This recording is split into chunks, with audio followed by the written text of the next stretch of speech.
Welcome to 3RR news bulletin. ముందుగా headlines. Eluru జిల్లాలో నూతన మొక్కజొన్న వంగడాన్ని ఆవిష్కరించిన ఉపరాష్ట్రపతి.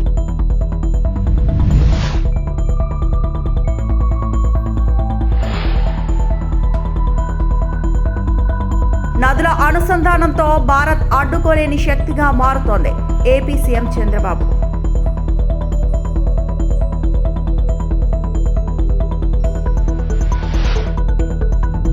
పరందూర్ విమానాశ్రయంపై తమిళనాడు సీఎం విజయ్ కీలక ప్రకటన. అసెంబ్లీలో ప్రాజెక్టుపై స్పష్టత.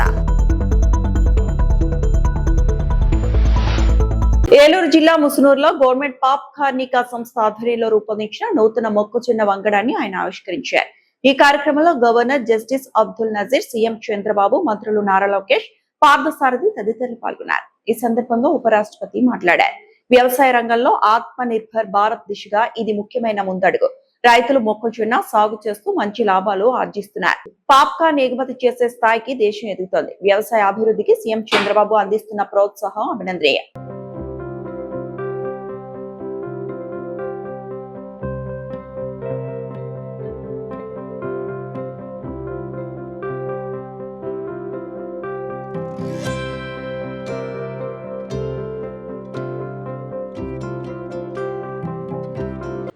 My dear farmers, సోదరి మనులారా, అందరికీ నమస్కారం. భారతదేశపు తొలి జన్యుపరంగా మార్పు చేయని మొక్కజొన్న వంగడం non GMO high expansion popcorn మొక్కజొన్న హైబ్రిడ్ విత్తనాన్ని ఆవిష్కరించడం మరియు రైతులను సత్కరించడం. ఈరోజు ఈ కార్యక్రమానికి విచ్చేసినటువంటి ముఖ్య అతిథి వర్యులు, వేదిక మీద ఉన్న పెద్దలందరికీ కూడా నమస్కారాలు తెలియజేస్తూ, సోదరి మనులారా, అందరికీ హృదయపూర్వకమైనటువంటి నమస్కారాలు. నాకు తెలుగు అర్థం చేసుకోగలను, అయితే తెలుగు మాట్లాడు లేదు. I'm sorry for it. క్షమించాలి, నాకు తెలుగు అర్థమవుతుంది, కానీ తెలుగు నేను అంతగా మాట్లాడలేకపోవచ్చు. I am pleased to be here in Musnuru today among the farmers of Andhra Pradesh and 7 other states. I appreciate the Honorable Chief Minister of Andhra Pradesh, Sriman Chandrababu Garu, for making నదుల అనుసంధానం, జల వనరుల సమర్థ వినియోగంతో భారత్ ను అడ్డుకోలేని శక్తిగా మార్చవచ్చని ఆంధ్రప్రదేశ్ ముఖ్యమంత్రి నారా చంద్రబాబు నాయుడు అన్నారు. గోదావరి, కావేరీ నదులను అనుసంధానం చేయాలనేది తన ఆకాంక్ష అని సీఎం పేర్కొన్నారు. ఏలూరు జిల్లా కాట్రేనిపాడులో జరిగిన కార్యక్రమంలో ఉపరాష్ట్రపతి CP Radhakrishnan, governor justice Abdul Nazeer తో కలిసి చంద్రబాబు నూతన పాప్కార్న్ విత్తన రకాన్ని ఆవిష్కరించారు. భవిష్యత్తులో ముసునూరు అంటేనే పాప్కార్న్ గుర్తుకు వచ్చేలా ఈ ప్రాంతాన్ని అభివృద్ధి చేయాలని సీఎం ఆకాంక్షించారు. పాప్కార్న్ సాగుకు ముసునూరు ప్రాంతంలో అపారమైన అవకాశాలు ఉన్నాయని ఆయన తెలిపారు. 5 నదుల్ని కలిపే పరిస్థితి. గోదావరి, కృష్ణ, తుంగభద్ర, అదే సమయంలో పెన్నా, అదే సమయంలో కావేరి. ఈ 5 నదులు కలపగలిగితే 4 రాష్ట్రాల్లో సమస్య పరిష్కారం అవుతుంది. నీళ్లు తీసుకుపోవడమే కాదు, దీనివల్ల కష్టకాలంలో ఇది ఒక స్టెబిలైజర్గా స్థిరీకరణ చేసే అవకాశం వస్తుంది. వారు తొందరలోనే దీనికి ఒక కార్యాచరణ తయారు చేస్తాను కూడా హామీ ఇచ్చారు. ఎందుకంటే ఒక్కసారి గోదావరి, కావేరి పూర్తి చేసి, ఆ తర్వాత గోదావరి మహానది పూర్తి చేసి, అక్కడి నుంచి మహానది గంగా పూర్తి చేసి, ఆ తర్వాత గంగా బ్రహ్మపుత్ర పూర్తి చేసుకుంటే సైమల్టేనియస్ కానీ 1 by 1 పూర్తి చేసిన ఈరోజు కొన్ని వేల టీఎంసీ నీళ్లు గంగా నుంచి సముద్రంలోకి పోతున్నాయి, గోదావరి నుంచి సముద్రానికి పోతున్నాయి. ఈ నీళ్లన్నీ మనం ఉపయోగించుకోగలిగితే ఇంకా దేశానికి తిరుగు లేదు. దేశ భవిష్యత్తు అన్స్టాపబుల్ అని చెప్పి మరొకసారి మీ అందరికీ విజ్ఞప్తి చేస్తున్నాను. ఈ సమస్యని ముందుకు తీసుకుపోతున్నటువంటి ఉపరాష్ట్రపతి గారిని మనస్ఫూర్తిగా అభినందిస్తున్నాం. అలాగే గవర్నమెంట్ సమస్య పరందూర్ విమానాశ్రయ ప్రాజెక్టుపై తమిళనాడు ముఖ్యమంత్రి విజయ్ కీలక ప్రకటన చేశారు. రాష్ట్ర అసెంబ్లీలో పరందూర్ గ్రీన్ ఫీల్డ్ ఎయిర్పోర్ట్ ప్రాజెక్టుకు సంబంధించిన అంశాలపై సీఎం విజయ్ మాట్లాడారు. విమానాశ్రయ నిర్మాణం, భూసేకరణతో పాటు స్థానిక ప్రజల ప్రయోజనాలకు సంబంధించిన అంశాలపై ప్రభుత్వం తీసుకుంటున్న చర్యలను ఆయన వివరించారు. పారందూర్ విమానాశ్రయం తమిళనాడు భవిష్యత్ రవాణా వ్యవస్థలో కీలకంగా మారనుందని ప్రభుత్వం భావిస్తోంది. ఈ ప్రాజెక్టుపై ముఖ్యమంత్రి విజయ్ చేసిన తాజా ప్రకటన ఇప్పుడు రాజకీయ ప్రజా వర్గాల్లో ఆసక్తిని రేకెత్తిస్తోంది. பயன்பெறும் வகையில் அவர்களின் முன்னேற்றத்திற்காகவும் பாதுகாப்பிற்காகவும் பல்வேறு திட்டங்கள் தீட்டப்பட்டு இதுவரை சிங்கப்பெண் சிறப்பு அதிரடிப்படை திட்டம், தாய்மாமன் தங்கமோதிர திட்டம், வெற்றி மகளிர் ஆடுகள் வளர்ப்பு திட்டம், அண்ணனின் சீர்திட்டம் போன்ற திட்டங்கள் அறிவிக்கப்பட்டு அதற்கான நிதி ஒதுக்கீடும் செய்யப்பட்டு நடைமுறைப்படுத்த நடவடிக்கைகள் மேற்கொள்ளப்பட்டு வருகிறது. மேலும் நமது அரசு மக்களின் வாழ்வாதார முன்னேற்றத்தினை முதன்மை நோக்கமாக கொண்டு வெற்றி தொலைநோக்கு திட்ட ஆவணத்தினை வெற்றி விஷன் டாக்குமெண்ட் வெளியிட்டுள்ளது. அந்த திட்ட ஆவணத்தின் அடிப்படையில் இலக்கு நிர்ணயம் செய்து பல்வேறு திட்டங்கள் அடுத்து வருகின்ற 1ஆம், 3ஆம் மற்றும் 5ஆம் ஆண்டிற்குள் நிறைவேற்றத்தக்க திட்டங்களாக வகைப்படுத்தப்பட்டுள்ளது. சிறப்பினமாக பெண்கள் பயன்பெறும் வகையில் பல்வேறு திட்டங்களுக்கு செயல் வடிவம் கொடுத்து இவ்வரசு நிறைவேற்றும். கடந்த 4 மாதங்களாக வளைகுடா பகுதியில் நிலவி வரும் போர் சூழல் காரணமாக எரிவாயு சிலிண்டர் கிடைப்பதில் தட்டுப்பாடு நிலவி வருகின்றது. இதனால் மாற்று எரிபொருளை பயன்படுத்தி வருவதாலும் ఎరివాయు సిలిండర్ విలై ఉయర్వి. వైఎస్ఆర్సీపీ కేంద్ర కార్యాలయంలో పార్టీ బీసీ నేతల సమావేశం ప్రారంభమైంది. రాష్ట్రంలోని బీసీ నేతలు ఈ భేటీకి హాజరై పలు కీలక అంశాలపై చర్చిస్తున్నారు. రాష్ట్రంలో బీసీలపై జరుగుతున్న దాడులు, బీసీలకు ఎదురవుతున్న సమస్యలు, ప్రస్తుత రాజకీయ పరిస్థితులపై సమావేశంలో ప్రధానంగా చర్చిస్తున్నట్లు సమాచారం. 5 సంవత్సరాలు మనం రాజకీయాల్లో అధికారాన్ని ప్రజలకు చూపించాం. అధికారంలో చేసి కొన్ని కార్యక్రమాలు ఉన్నాయి మనవి. తర్వాత ఇప్పుడు అపోజిషన్లో ఉన్నాం, మెయిన్ అపోజిషన్ కింద ఉన్నాం. ఇలాంటి సమయంలో బ్యాక్వర్డ్ క్లాస్ లీడర్గా మనం ఏం చేయాలి అనేటువంటి అంశాల గురించి ముఖ్యంగా ఈవేళ ఈ సమావేశం ఏర్పాటు చేయడం జరిగింది. అత్యున్నతమైన బ్యాక్వర్డ్ క్లాస్ సమావేశం ఇది. మన రాష్ట్ర పరిస్థితులు చూస్తే 76, 77 వరకు మనకు బ్యాక్వర్డ్ క్లాసెస్ రిజర్వేషన్స్ అనేవి లేవు. దేశంలో కాన్స్టిట్యూషనల్ అమెండ్మెంట్ చేసి 52 తర్వాత ఒక కమిషన్ ఏర్పాటు చేసి 55లో ఫస్ట్ కమిషన్ రిపోర్ట్ దేశవ్యాప్తంగా వచ్చినా ఆ చట్టంలో రాష్ట్రాలు బీసీ కమిషన్స్ ఏర్పాటు చేసుకోమని, వర్గాలను గుర్తించమని ఆ సవరణ మనకి అధికారం ఇచ్చిన ఆంధ్రప్రదేశ్లో 53 నుంచి 76 వరకు ఎన్నో ఒడిదుడుకులలోనే ఆఖరికి 76, 77 వరకు అసలు రిజర్వేషన్సే బ్యాక్వర్డ్ క్లాస్కి అమలు కాలే. అంటే దేశంలో ఇతర రాష్ట్రాల్లో బ్యాక్వర్డ్ క్లాసెస్ పొందినటువంటి ప్రయోజనాలు కూడా ఈ రాష్ట్రంలో బ్యాక్వర్డ్ క్లాసెస్ పొందలే. అప్పుడే ఇంకో 10 సంవత్సరాల ముందు వచ్చి ఉంటే మరొక తరంలో చాలామంది ఇంకా స్థిరపడి ఉండేవాళ్ళు. సరే, అది అయిపోయింది. ఆ తర్వాత వచ్చినటువంటి ప్రభుత్వాలు మీరు చూస్తే మనందరం కన్విన్స్ కావాలి. ముందు మనం కన్విన్స్ కావాలి. బ్యాక్వర్డ్ క్లాసుల పట్ల పూర్తి అవగాహనతో అధికారాన్ని వారికి ఇవ్వాలి. ఇది అన్యాయం జరిగింది, అన్ని విధాల అభివృద్ధి చేయడమే, సామాజిక న్యాయాన్ని కల్పించడమే, అన్ని అవకాశాలు ఇవ్వడమే సరైన పద్ధతి అని ఆలోచించినటువంటి వాడు మన నాయకుడు జగన్మోహన్ రెడ్డి అని మాత్రం నేను చెప్పక తప్పదు. మీరు కంపేర్ చేసుకోండి. ఆ వివరాలన్నీ మనం ఇచ్చినాం. క్యాబినెట్లో ఎంతమంది ఉన్నారు ఇలా ఉంది. అలాగే అన్ని విషయాల్లోనూ కూడా చూస్తే జగన్మోహన్ రెడ్డి టాప్, అందరికంటే, అందరు చీఫ్ మినిస్టర్ల కంటే టాప్. ఇప్పుడు మనం బ్యాక్వర్డ్ క్లాస్ లీడర్స్గానే ఉన్నాం ఇక్కడ. ఇప్పుడు మనం అధికారం తీసుకురావాలంటే ఒకవైపు మన ప్రత్యర్థి బ్యాక్వర్డ్ క్లాసులకు ఆయన ఏం చేయడం లేదంటే చిత్తశుద్ధిగా లేడు. రాజకీయంగా ప్రయోజనం పొందే పనులు చేస్తుంటాడు. బట్ బ్యాక్వర్డ్ క్లాస్ పార్టీగాను, బ్యాక్వర్డ్ క్లాస్ లీడర్గాను ప్రజల మధ్యన ప్రయోజనాల్ని ప్రజాస్వామ్యంలో పొందేస్తున్నాడు. నిజంగా బ్యాక్వర్డ్ క్లాసులకి ప్రయోజనం చేసినటువంటి వ్యక్తి, ఈ రాష్ట్రంలో ఇతర ముఖ్యమంత్రులు అందరికంటే ఎక్కువ చేసినటువంటి వ్యక్తి, ఆ ముద్ర మనం వేయించలేకపోయినాం. ఈ రెస్పాన్సిబిలిటీ మనం టేకప్ చేయకపోతే మరి అధికారం ఎలా వస్తుంది?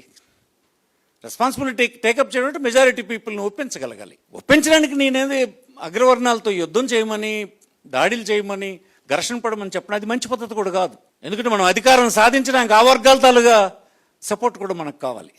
కన్విన్స్ చేయగలగాలి. ఎస్, బ్యాక్వర్డ్ క్లాసులకు చేయాల్సినటువంటి అవసరం ఉంది అనేది లీడర్గా నువ్వు కన్విన్స్ చేసే పని చేయాలి. విద్యాశాఖ మంత్రి నారా లోకేష్ పనితీరు ఏమాత్రం ఆమోదయోగ్యంగా లేదని మాజీ ఎంపీ తలారి రంగయ్య తీవ్ర విమర్శలు చేశారు. కూటమి ప్రభుత్వం అధికారంలోకి వచ్చిన తర్వాత 8 నుంచి 13 ఏళ్ల వయసున్న దాదాపు 100 మంది చిన్నారులు మృతి చెందారని ఆయన ఆరోపించారు.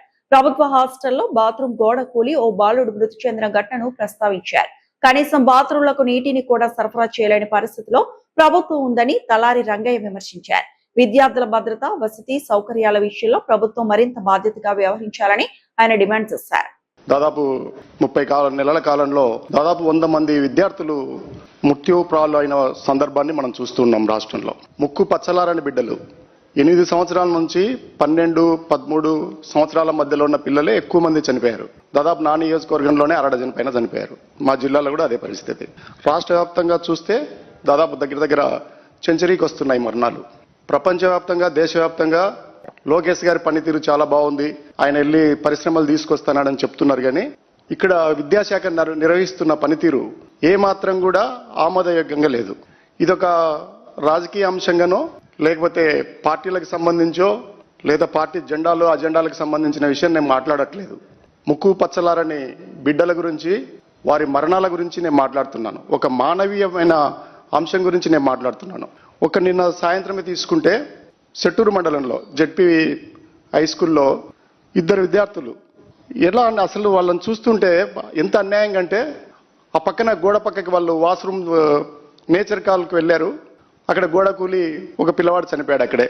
ఆ అబ్బాయి పేరు హర్షవర్ధన్, తేజ హర్షవర్ధన్, ఎస్సీ అబ్బాయి. అలాగే అక్షయ్ అనే అబ్బాయికి కాళ్ళు కూడా విరిగిపోయింది. అక్షయ్ పరిస్థితి అయితే ఇంకో ఘోరం. చనిపోయిన పిల్లవాడి కుటుంబము పేదదే. అక్షయ్కి అయితే తండ్రి కూడా లేడు, తల్లి బెంగళూరులో ఉంది. తాత దగ్గర వదిలిపెడితే వాళ్ళకు తిండికి కూడా సరిగ్గా జరగక హాస్టల్లో పెట్టేస్తే హాస్టల్లో జరిగిన మృత్యు ఇది. అలాగే రాయల పొద్దుటిలో కూడా అంతే. ఒక అబ్బాయి మధ్యాహ్నం పూట నేచర్ కాల్కి వెళ్ళాడు. అక్కడ పరిస్థితి ఏమిటంటే అక్కడే అబ్బాయి పాంపాండ్లో పడి చనిపోయాడు. అలాగే ఆర్ట్స్ కాలేజీలో, అలాగే మన ఇంకో కాలేజీలో, ఇట్లా అన్ని చోట్ల కూడా ఏం జరుగుతుందంటే ఈ ప్రభుత్వానికి కనీసము పిల్లలకి, నేను ఈ భాష కరెక్ట్గా ఉండదేమో కానీ వాడుతున్నాను, దొడ్డికి పోతే ముడ్డి కడుక్కోవడానికి కూడా నీళ్ళు ఇవ్వలేకపోతున్నారు. కనేకల్లో 650 మంది పిల్లలుంటే ఆ దుర్గంధం మధ్యలో నేనైతే స్మార్ట్ మీటర్ల విషయంలో రేవంత్ సర్కార్ పై తెలంగాణ రక్షణ సేన చీఫ్ కల్వకుంట్ల కవిత తీవ్ర స్థాయిలో మండిపడ్డారు. కేంద్రం ముందు మోకరిల్లి తెలంగాణలో స్మార్ట్ మీటర్లు పెట్టే కుట్ర చేస్తున్నారని ఆరోపించారు. స్మార్ట్ మీటర్లు వస్తే ఉచిత విద్యుత్, 200 యూనిట్ల ఫ్రీ కరెంట్, ఎస్సీ ఎస్టీలకు అందుతున్న ఉచిత విద్యుత్ కు ఇబ్బందులు వచ్చే ప్రమాదం ఉందని కవిత హెచ్చరించారు. కొత్త స్మార్ట్ మీటర్ల ద్వారా ప్రీపెయిడ్ విధానంలో రీఛార్జ్ చేసుకోవాల్సి వస్తుందని, రీఛార్జ్ అయిపోతే కరెంటు కూడా నిలిచిపోతుందని అన్నారు. ప్రజలపై అదనపు భారం మోపే స్మార్ట్ మీటర్ల నిర్ణయాన్ని ఎట్టి పరిస్థితుల్లోనూ అంగీకరించబోమని స్పష్టం చేశారు. స్మార్ట్ మీటర్లు పెట్టే ప్రయత్నాన్ని రాష్ట్ర ప్రభుత్వం వెంటనే ఉపసంహరించుకోవాలని కల్వకుంట్ల కవిత డిమాండ్ చేశారు. జై తెలంగాణ. అందరికీ నమస్కారం.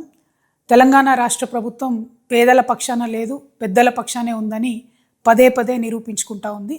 ఈ మధ్య గవర్నమెంట్ అంతా కూడా స్మార్ట్ మీటర్లు పెట్టబోతున్నాం అనేటటువంటి అంశాన్ని హైలైట్ చేసి చెప్పేటటువంటి ప్రయత్నం చేస్తుంది.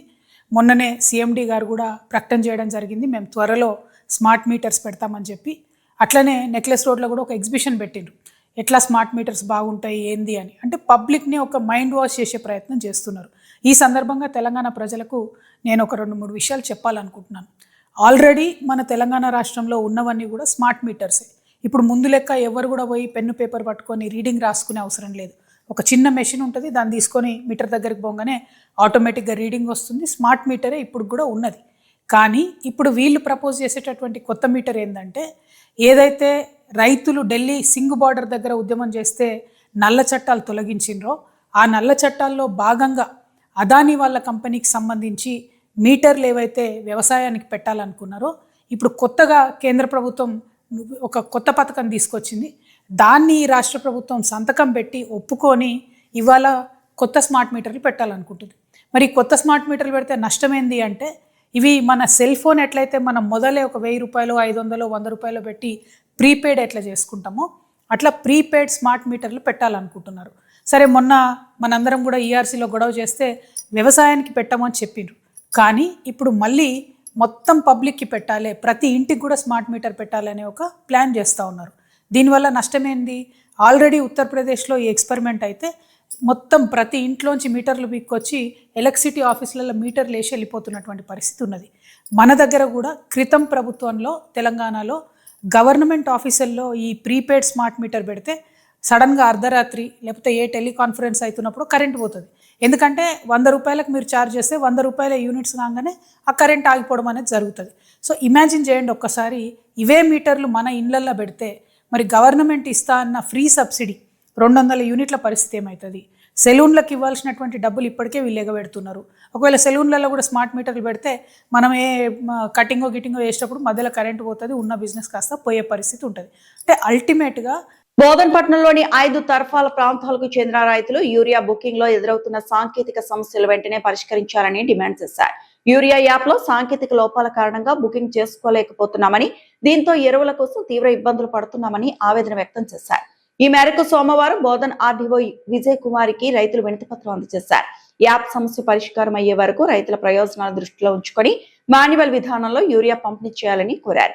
సాంకేతిక సమస్యల కారణంగా పంటలకు అవసరమైన సమయంలో ఎరువులు అందకపోతే రైతులు నష్టపోయే పరిస్థితి ఏర్పడుతుందని ఆందోళన వ్యక్తం చేశారు. సమస్యను 2-3 రోజుల్లో పరిష్కరించేందుకు చర్యలు తీసుకుంటామని ఆర్డీఓ హామీ ఇచ్చినట్లు రైతులు తెలిపారు. సమస్య పరిష్కారం కాకపోతే రోడ్లపైకి వచ్చి ధర్నాలు నిర్వహిస్తామని హెచ్చరించారు. కార్యక్రమంలో రైతులు పెద్ద సంఖ్యలో పాల్గొన్నారు. మనకే మాది యాప్ అంటే కష్టమైతే దాని గురించి సార్ కూడా కలెక్టర్ గారు తీసుకుని సార్ కూడా మాట్లాడింది, తొందరగా సాల్వ్ అయ్యే విధంగా ప్రయత్నం 2 రోజులు.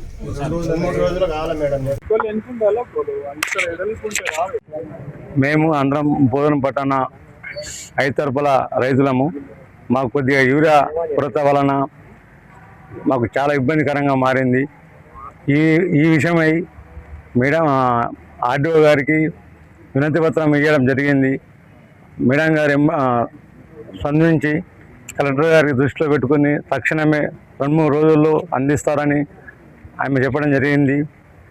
దీనికి అందరం రైతులందరూ ఇస్తారని భావిస్తున్నాం. తొందరగా మీరు కూడా ఇంతకుముందు మొన్ననే 5 తరపుల రైతులము. మాకు కొద్దిగా యూరియా కొరత వలన మాకు చాలా ఇబ్బందికరంగా మారింది. ఈ విషయమై మేడం ఆర్డీఓ గారికి వినతి పత్రం ఇవ్వడం జరిగింది. మేడం గారు స్పందించి కలెక్టర్ గారికి దృష్టిలో పెట్టుకుని తక్షణమే 2-3 రోజుల్లో అందిస్తారని ఆమె చెప్పడం జరిగింది. దీనికి అందరం రైతులందరూ ఇస్తారని భావిస్తున్నాం. తొందరగా మీరు కూడా ఇంతకుముందు మొన్ననే నిన్న కూడా ప్రెస్ మీట్ మీలో కూడా తద్వారా ఈరోజు కూడా మేము కలెక్టర్ గారికి ఇవ్వడం జరిగింది, ఆర్డీఓ గారికి ఇవ్వడం జరిగింది. దీని వెంబడి స్పందించి ఇవ్వగలరని, మాకు యూరియా ఇప్పించగలరని మనవి. నుంచి వచ్చాము. రైతుల మీద దుద్యాల దోతేయాల పొంగనూరు రామసముద్రం ప్రధాన రహదారి అధ్వానంగా మారి ప్రయాణికులకు నరక యాతన మిగులుస్తోందని పొంగనూరు మాల మహానాడు అధ్యక్షుడు అశోక్ ఆవేదన వ్యక్తం చేశారు. పుంగమ్మ కట్ట పెద్ద దర్గా నుంచి పొంగనూరు సరిహద్దు వరకు రహదారిపై భారీగా గుంతలు ఏర్పడి రాకపోకలకు తీవ్ర అంతరాయం కలుగుతోందని ఆయన అన్నారు. పొంగనూరు నుంచి కర్ణాటకలోని శ్రీనివాసపురం, చింతామణి ప్రాంతాలకు వెళ్లే ప్రధాన మార్గం ఇదేనని, ప్రతిరోజు ఈ రహదారిపై వందలాది వాహనాలు రాకపోకలు సాగిస్తుంటాయని తెలిపారు. అదేవిధంగా ప్రభుత్వ ఆసుపత్రితో పాటు జూనియర్ కళాశాల, డిగ్రీ కళాశాలకు వెళ్లే విద్యార్థులు, ప్రజలు కూడా ఇదే మార్గాన్ని ఉపయోగించాల్సి వస్తోందన్నారు. ముఖ్యంగా రాత్రి సమయాల్లో రహదారిపై ఉన్న గుంతలు సరిగ్గా కనిపించక ద్విచక్ర వాహనదారులు ప్రమాదాల బారిన పడుతున్నారని అశోక్ తెలిపారు. రోడ్డు మరమ్మతులు చేపట్టాలని స్థానికులు, సామాజికవేత్తలు ఎన్నోసార్లు అధికారుల దృష్టికి తీసుకెళ్లినా ఇప్పటి వరకు సరైన స్పందన లేకపోవడం బాధాకరమన్నారు. ఇప్పటికైనా సంబంధిత అధికారులు స్పందించి పొంగనూరు రామసముద్రం రహదారికి తక్షణమే మరమ్మతులు చేపట్టి ప్రజల ఇబ్బందులు తొలగించాలని పొంగనూరు మాల మహానాడు రాష్ట్ర అధ్యక్షుడు అశోక్ డిమాండ్ చేశారు.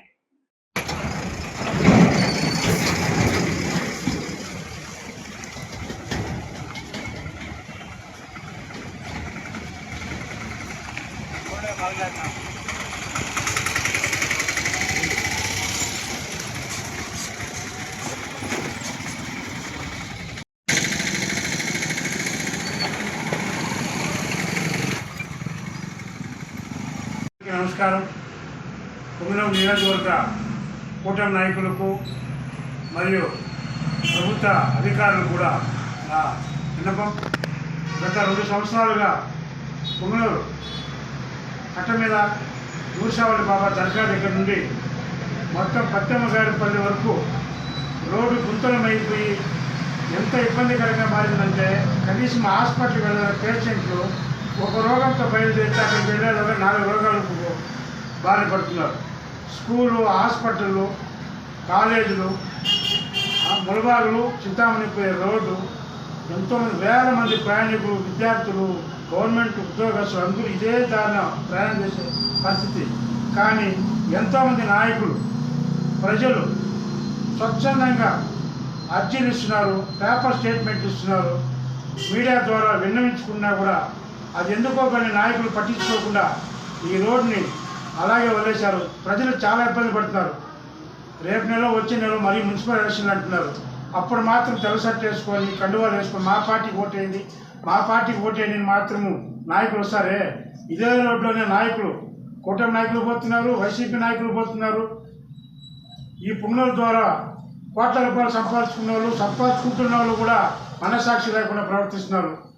మేము ఒకటే చెప్తున్నాం, దయచేసి ఏ పార్టీని మేము విమర్శించడం లేదు. ఈ పుంగనూరులో పుట్టి పెరిగిన ఏ ఒక్కరైనా సరే ఊరి మీద కొంచెమైనా గౌరవం ఉండాలి. ఈ వార్తలు ఇంతటితో సమాప్తం.